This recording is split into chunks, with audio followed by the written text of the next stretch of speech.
I just walked over there. And as I was walking over, I found this penny on the ground that was heads up. So I guess that's lucky. So this is, I'm going to dedicate this poem to all us lucky people. Those of you who ain't, well, look for these things on the ground, because that'll make you one of us. Lucky.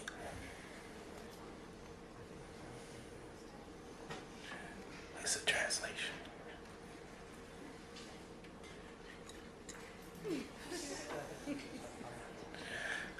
A chicken screamed about the plummeting sky, and a wannabe French guy wrote about a sheltering one. So if the sheltering sky is falling, are we safe under its cover? Sometime last week, a planet hit another planet, and out popped a moon. And soon that moon circled the molten mass below it, pulling it into a giant egg. Hell away, pre-chicken, time is relative. So any time is all time, or no time at all. If a meteor has come to fall, and you're a dinosaur, as am I, how much time do we have left? Do we know when it starts? When it begins? A sperm meets an egg, and soon that egg divides. And then it divides again, and it divides again, and Humpty Dumpty becomes giant, undifferentiated ball of cells that collapses on itself and makes us, all us Humpty Dumptys, sitting on a wall, waiting for the sky to fall. Under the earth, I hear it breaking. Under the earth, I hear it cracking. I live on a fault line, but I swear it's not my fault. But if everything's breaking and everything's falling apart, who's got some glue? And if I'm broken in two, will a roll of duct tape do? Or will it be as worthless as all the king's horses and all the king's men? When I was a child, I saw a woman fall off a balcony, and none of the king's people or animals showed up to help.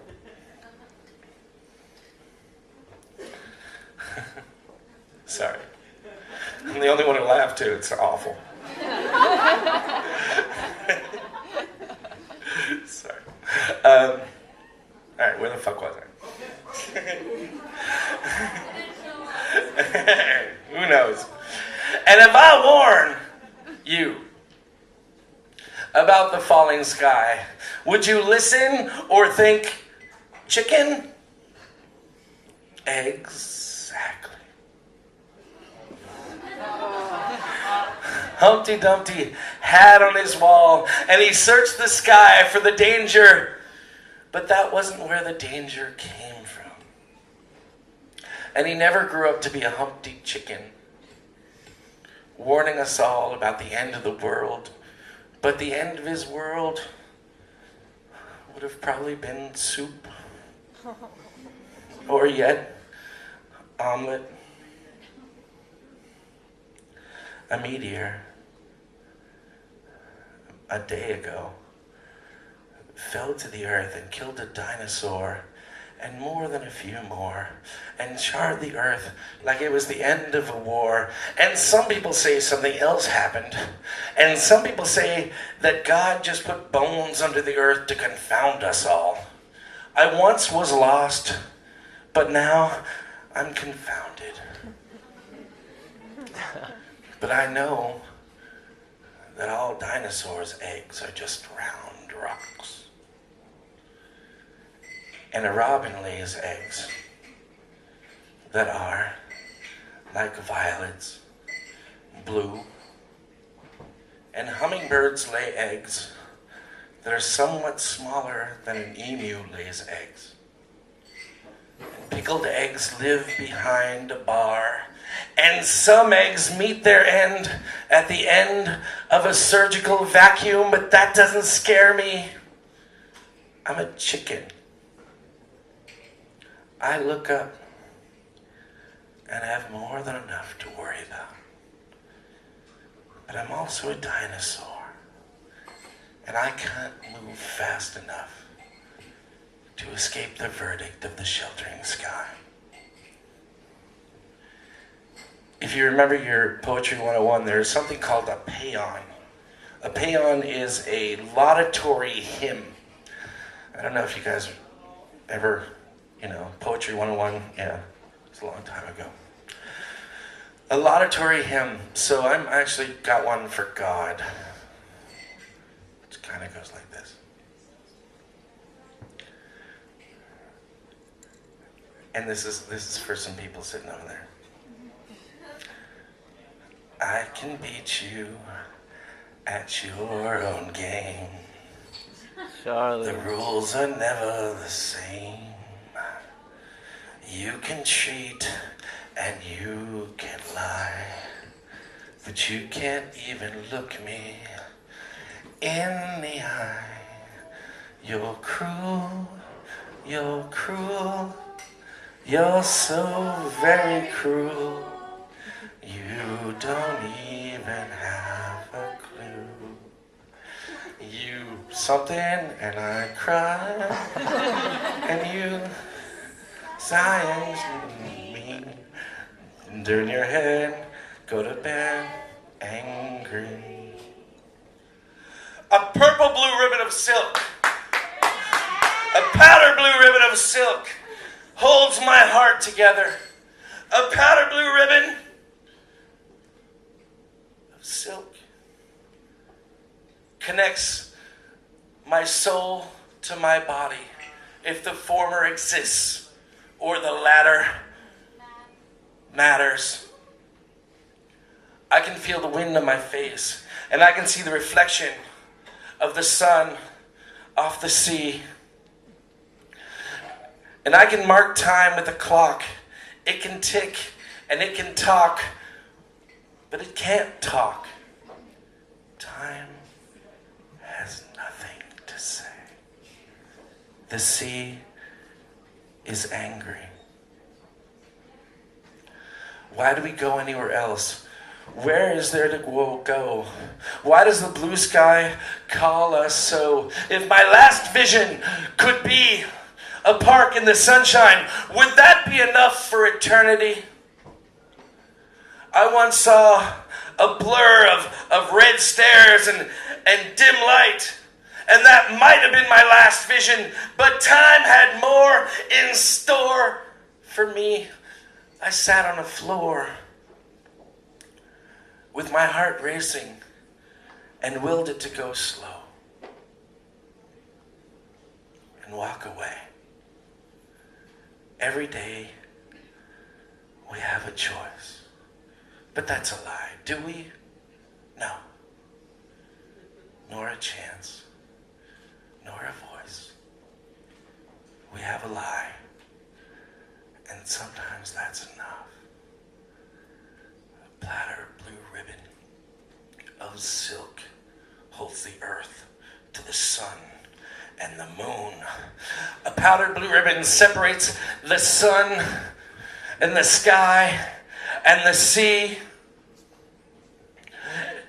Is it that everything has to revolve around each other? It revolves and then it comes apart.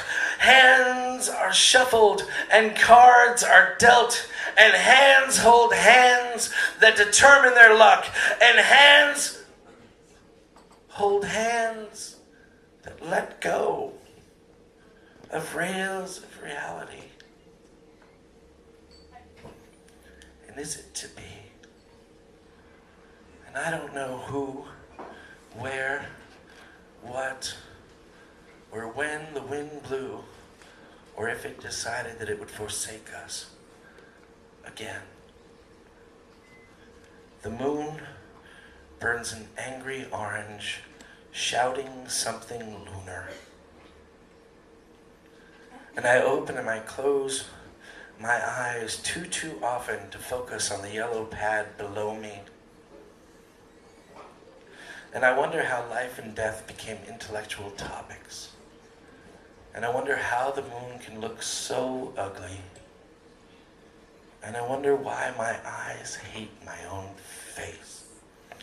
And I drink, and I drink, and still feel thirsty. This is Valentine's Day, right? And I come from a little town in the back east. Save the claps. Thank you for the claps, but save them. Save them. We got some later.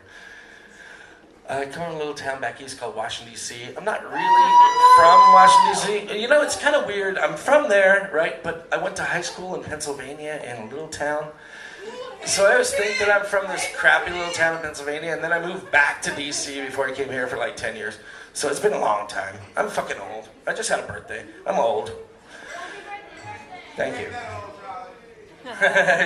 Wow. Thanks, duo. I don't know. So, yeah, I'm old as shit.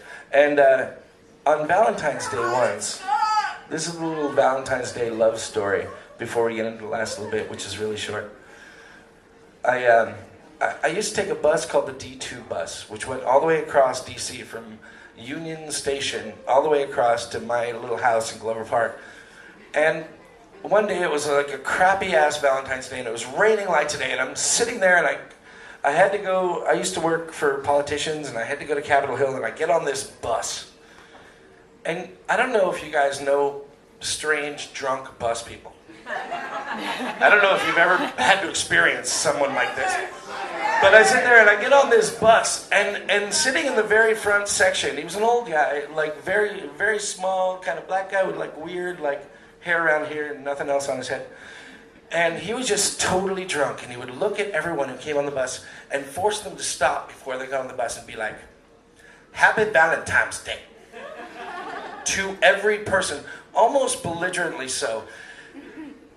And it's a long way from Union Square to my house in Glover Park. And it's just a brutal bus ride. And I was like, oh, why didn't I take the metro and change? I'm like sitting about this while this guy is doing this. And he's one of those guys who's like too nice, and you know he's just going to become awful later. And I'm like, this guy is going to be screaming profanity, and we're all going to run off the bus. It's going to be a Tourette's emergency. It's going to be awful. And he does this to everyone who gets on the bus. And he's so wrecked, and finally, as it gets all the way, almost to DuPont Circle, where I would generally catch on the bus, he sat and looked at everybody, and he started telling a story. And his story was about how he had had a wife, and his wife told him that he had to tell everybody Happy Valentine's Day, and it was the most important thing that she said that he had to do, and she had died. And it was the saddest thing ever. And as everyone got off the bus, instead of being crazy bus guy, he became Valentine's guy. But he just shook his hand and said, Happy Valentine's Day. This has nothing to do with that. Just had to get that off my chest, though. Happy Valentine's Day, Charlie. Thanks, Stephen. Thank you, everybody. Isaac and all the people.